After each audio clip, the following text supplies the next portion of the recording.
Hey everybody, and welcome back to Glenn and Adrian's Rock Talk. Today's subject is Kiss, Part 2. The studio albums 4, 5, and 6. Studio albums, and which are Destroyer, Rock and Roll Over, and Love Gun. And then there's Alive 2. That's right, okay. I'll be discussing today as well. Well, the first record I'll talk about, of course, is Destroyer, if I can show it in a way that shows. Yeah, you know, we were talking a little bit beforehand, and Adrian was looking for this record, and it's here. And you can tell it's Adrian's record because it's got Adrian's name on it from whatever year that was. Oh, my. But I always liked that opening track, Detroit Rock City. Yeah, particularly with all the stuff going on, you know, the whole scene they lay out. Oh, before that. The sound effects of a street or, somebody getting in the car and driving off and then crashing at the end. That's one of the songs I remember the most from the era. Yeah, that's probably one of the most important songs on the album. The album had some pretty big shoes to fill because this came out just after their first live album, Alive. The album has superb production. That's probably my main problem with it, is that it has superb production and Beth. But other than that, and these are the two things about the album that probably catapulted the sales of the album. Well, I remember, I actually have a childhood memory of you trying to get the whole family you were trying to find one song. And we had extended family over this day. I remember, like Grandma and Grandpa were there. I think the Finks. You said, "Hey, I bet you'll like this one." You know, you were a little kid. I don't remember how old you were. But it's like, we're all like, "Oh, okay." Well, Grandma's looking at the cover and going, "Oh, okay, Adrian. We'll give it." And you put it on, and it was Beth. Was the track you'd put on. Oh, and they're all like, "Okay, yeah." I guess I was smart.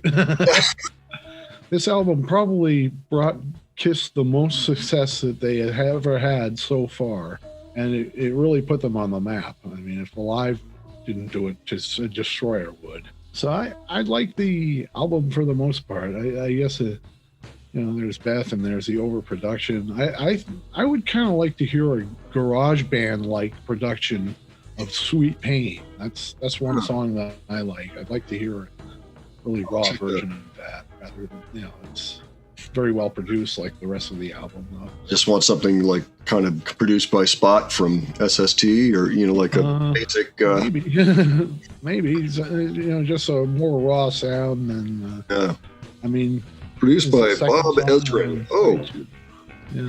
Bob Ezrin also produced The Wall, or helped produce The Wall.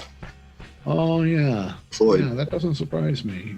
The next album I would like to talk about, and I do have a vinyl copy of this as well as the shirt, is Rock and Roll Over. Oh, yeah. Some songs from that are Hard Luck Woman, Naked Love, Calling Dr. Love, Ladies Room. There isn't a song on here that I don't like, actually, and it's pretty rare. Usually on any album, even my favorite albums, there's like one or two songs that I never play on. Like skip over tracks. Yeah, exactly. This album doesn't have any throwaway tracks, really. Sometimes I skip over Baby Driver, but even that song I like to listen to. Well, I just listened to Calling Dr. Love, but it was on Alive too.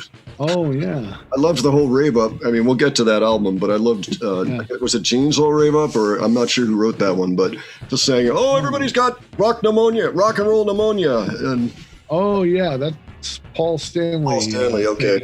And Gene wrote the song. MC, okay, all right. Okay, that makes sense. That's hilarious. Yeah, Paul is basically the MC. He announces all the songs, he gets the crowd going, and that's part of the whole experience. It's a good album. The production is good. It's not very polished. It's kind of got that direct, almost garage band sound to it. Some people don't like that sound, I guess, according to some Kiss websites I've gone to, but I love it. I like the raw sound. And while you're talking about it, I'm going to look it up. Eddie Kramer was the guy. Eddie Kramer. Yeah, and I believe another big name in music. Yeah, he produced Cry of Love, Jimi Hendrix. he may have worked with them before that. He also worked with Zeppelin, and anyway. Okay, so he was right in there having those careers that we were thinking, boy, that would be a lot of fun. Back then. Yeah. And the next album I will mention, Love Gun. It was the first studio album that I ever owned by Kiss, and I really liked it when I picked it up. Mm-hmm. Now it doesn't really do quite as much for me. It just doesn't sound as exciting as it did. I mean, I still like half the songs on the album. That's not a very good review from me. Yeah, well, I remember the title track being kind of played a lot, actually. It must have been a pretty big hit for them. Yeah. Well, they had some great songs on that album. It's just that there are also a lot of songs I probably do without. But yeah. But to be honest, yeah, I like a lot of the songs on the album still. I think I lost interest in it as I got other Kiss albums. Okay. I just started listening to the other albums that I'd pick up. That happened to me with Zeppelin, because I started with The Song Remains the Same, the live album, which isn't that good. And then the next one I got was In Through the Outdoor, which is like, it's also not, it's not their best work. It's good, but it's not their best work. So imagine my surprise when I got around to the early ones, Zeppelin 4 and 3. So that happens with music, Sometimes you just it kind of changes the way it hits you over time, Some things hold up better than others. The final album I wanted to discuss, Kiss Alive 2. This is the American release, and I'll show you something interesting. This is a German release of the same album, and I'll remove the plastic cover so it doesn't reflect so much. Now the S's are different. Look at that. Yeah, they're very different. Can you hold up both at the same time? Yeah, I know the original design, which is this one here. The original Kiss logo was drawn up by Ace Frehley. I don't know how they came up with this idea, the SS symbol. Of course, in Germany, they're probably trying to distance themselves from that whole mess. But yeah, I would imagine. But I have a feeling it was not an intentional thing, because it's kind of a zigzag, lightning spark, AC/DC almost kind of a. Although it's before. Yeah, it's. I think they were thinking more about lightning strikes than the SS symbol, to be honest. Yeah.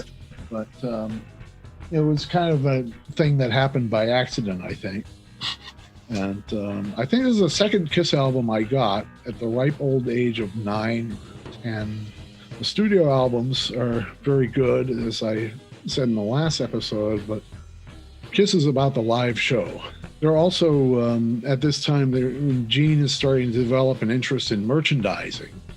And it turns out to be a great idea, because he very successfully merchandised the band. Oh man, he worked all sorts of products.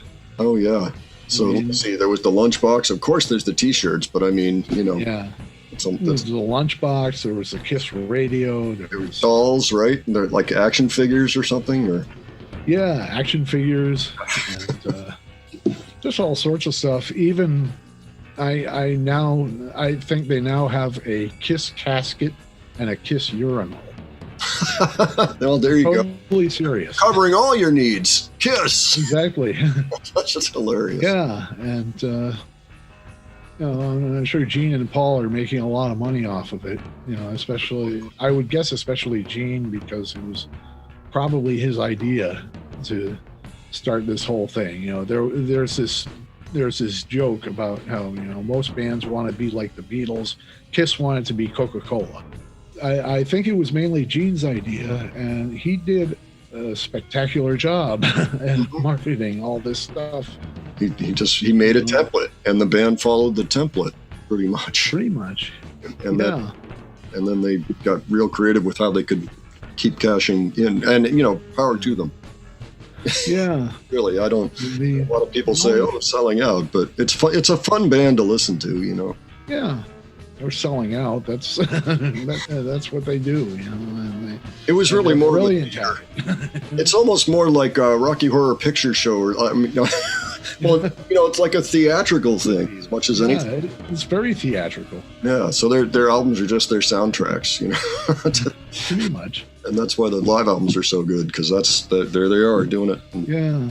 And one thing they did with the second live album, Alive 2, is that on side 4, they have 3 sides of live music. On side 4, there are 5 songs.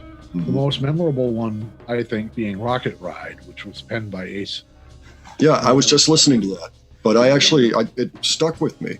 I think I kind of like that era where they're putting out stuff like Destroyer and Love Gun and Rock and Roll Over, and even the Alive 2, the extra stuff then. Yeah. That seems to be the area that I gravitate towards. Yeah. I always thought it would have been nice if they had all 4 sides of Alive 2 live. Yeah. And if they took those 5 songs and maybe some other B-sides or whatever that they might have had lying around and put out another LP or an EP. Something like that might be a collector's item by now if they did that. And there's just one more album I want to show you because I saw this at the age of 9 and I knew I had to have it. Oh, yeah. The Gene Simmons solo album. Check out the blood. Yeah. That says it all. If you're 9 or 10 years old, that rules. Didn't you have all 4 solo albums at one point? Or was it? The only one I have never owned is Peter's solo album. Okay. And I still haven't listened to it very much. I mean, I've heard snippets of like a couple of tracks when I was watching Kiss Meets the Phantom of the Park or Attack of the Phantoms, whatever that Kiss movie with the Phantoms and the amusement park. Talk about merchandising. Yeah. And the live shows are awesome. If you haven't been to a Kiss live show and you listen to Kiss, I mean, go to a show. Well, thank you for the education on Kiss Mach 2 of the 70s or mid 70s, late 70s. Thanks for letting me talk about Kiss. Oh, of course. All right. And as for all of you, if you liked this, please subscribe. Please like the video below. I'm sure it's down there somewhere with the like button. And we will see you the next time.